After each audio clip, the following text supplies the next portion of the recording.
What's going on, y'all? Nightmare Comics 1. And this is the next installment of my review series. And I got a couple other things I want to touch on uh, in another video. But this is my review of 300. Uh, I like this movie. I really did. Um, I got a couple problems with it, but not nothing too major. Not nothing like really, movie breaking or whatever. Uh, it's based on a comic written by Frank Miller. If you haven't read it, I would recommend it. I wouldn't say it's one of his best ones, but I say it's still a really good read. Um, the movie itself is very faithful to the book. They added a few things, but the overall story of the book, there's no major changes. There's actually like parts that come straight from the book, same dialogue and everything. Um, there's one part of the movie where they have this thing with the main character Leonidas, and they show like him as a child and his origin and things like that. And I don't remember that being in the book. I just read it yesterday, and I don't remember that being in the book at all. But it worked for the movie, and even the plot line with his wife that I know for a fact wasn't in the book with his wife and the guy that was the traitor or whatever.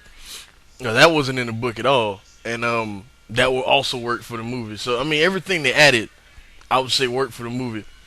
I really enjoyed the fight scenes in here. Zack Snyder directed it, so you're gonna get unnecessary slow motion, things like that. But more times than not, the slow motion worked.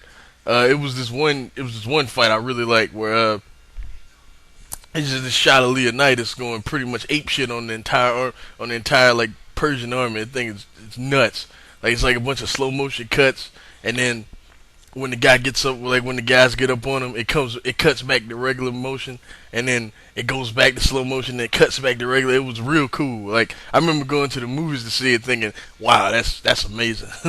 um, and my thing was like when I first heard about this movie, when like back in like when did I find out about? I think it's 2004. I found out about it or something like that. Something like that. I was like, why they making a movie for 300? That book is short. It's like what 80 pages, 82 pages, something like that. It's short. And I'm like, how are they gonna make a movie about this? But it didn't seem like they were just babbling just to get stuff on the movie. Everything kind of went in place with each other, and I really enjoyed it. I really don't have many problems with it. But one thing I had another problem with the book and the movie is that aside from Leonidas, you really don't care about the rest of the characters. That's just being honest. Like he's such a great character, which is kind of a detriment to the story because especially in the movie, they try to do another thing that wasn't in the book with this guy and his son.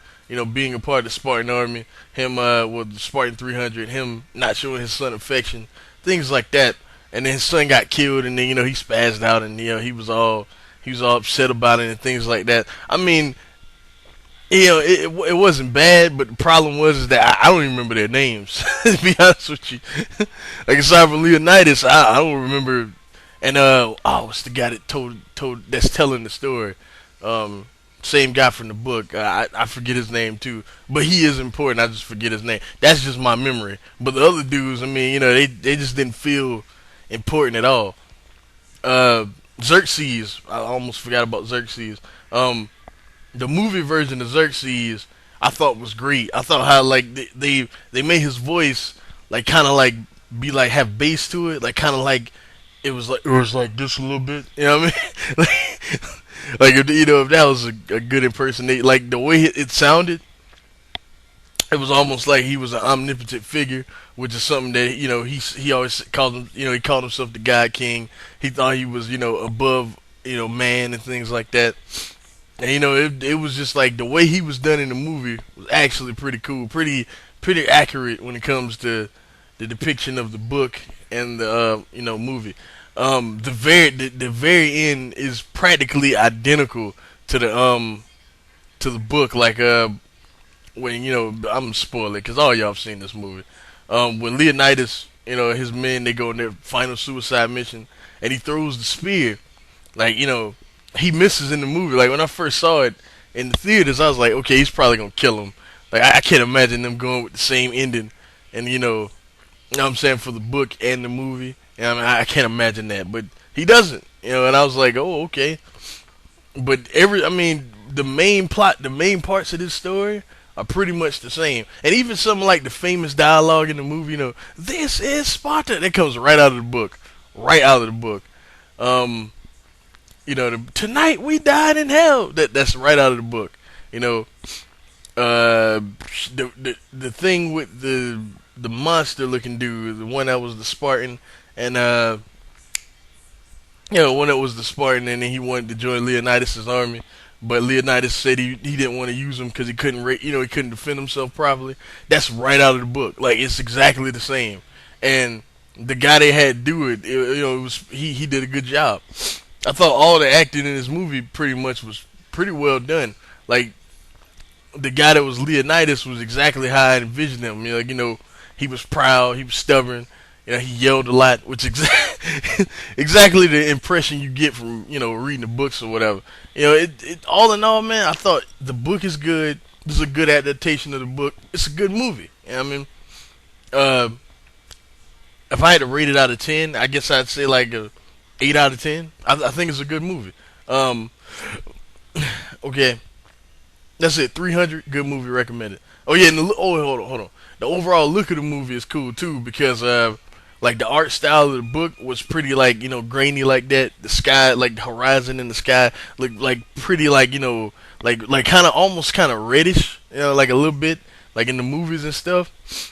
And in the book, it was like kind of dim and reddish and all that. And in the movie, they captured that perfectly. Like just the color effects and like the way the Spartans' capes looks and all that. Like that was pretty much right out. Like it looked exactly like some scenes of that movie look exactly the same from that book, and I think it's pretty cool.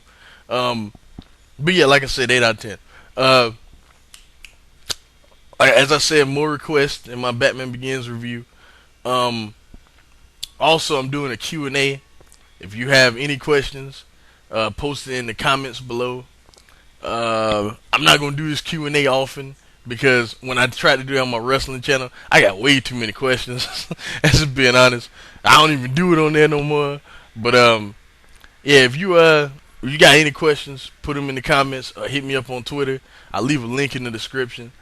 But all in all, man, I'm enjoying what I'm doing right now. It's been a long time since I felt like that on YouTube, and it feels good.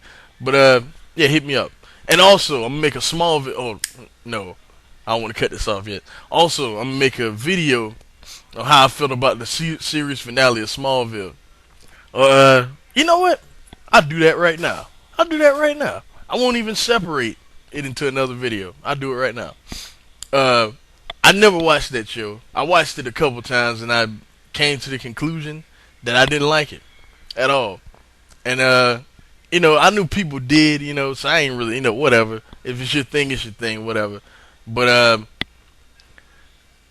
I checked in a few times here and there. I watched the episode where Luthor died. I actually thought that was one of the better ones. And Luthor was always the best thing about that show. To be 100% honest with you. Like Luthor was probably he just he was cold, he did whatever it took to succeed and things like that. I mean, he was the best part of the show. Like, even the way he looked, his mannerisms was like so menacing and things like that. He was good. He was really good, as a matter of fact. The chick that's Lois, she's pretty good too. But yeah, but I never could really get behind the show. So I checked out the episode Absolute Justice with the JSA too. I really like that one also. I really like that one. But yeah, but aside from that, nothing really impressed me. Like, I hated the way they did every villain. Don't get me started on Doomsday. Don't get me started on Bizarro. Who else was it? Wasn't Mr. Plicklick on that show? Wasn't he like a little kid or something like that? Um, it yeah, like I haven't really liked any villain they've done on that show. But yeah, this last season I found out Darkseid was the main villain. So I was like, okay, Darkseid is the villain in the DC universe. He's probably behind Thanos as like the greatest villain of all time, to be honest. But you know, That's just my opinion. That to me, Thanos is on another level. He almost destroyed an entire Marvel, the entire Marvel universe, and Darkseid almost, you know, made the DC universe, capsize on itself when in Final Crisis. Even though I hate that book, y'all want me to review that and rant, it's not gonna happen because I'm not gonna have a heart attack. But I hate that book. Um, but yeah, I found out Darkseid was the main villain this last season, so I was like, okay, I'll give it a shot. And I watched a few episodes, and I was like, okay, same old Smallville shit. So I didn't watch any until that series finale. And let me tell you, for a series finale, you would think that they would cram as much references to the past 9 seasons of the show, well, 10 seasons of the show if you want to count the last one too. Cram as many references as possible in that one episode. All they had was little BS flashbacks. It seems like one of those episodes like you would find like in like the middle of a series. Let's say if a series is like 5 seasons, and like in like season 3 they do like a flashback episode. That's how it felt, to be honest, because there was a lot of flashbacks, but no real usage of like the other characters from the past. Like, I think the only member of the JLA on this whole episode was Green Arrow. It was and then they give him something like it was just kind of lame what he did in the whole episode. And then the effects on this show don't look that great anyway, so it came off real lame. Lex was great in this because Lex is just great on this show, but for the most part, 90% of it was just garbage. To be quite honest with you, the Superman costume looked like a Halloween costume, to be honest. And then if you notice, I hear like it was like CGI most of the time, So, but I ain't bothered me. But he ain't even wear it that long. For all the people, I feel bad for the people that watched this show for a while because he only wore it for like 15 minutes.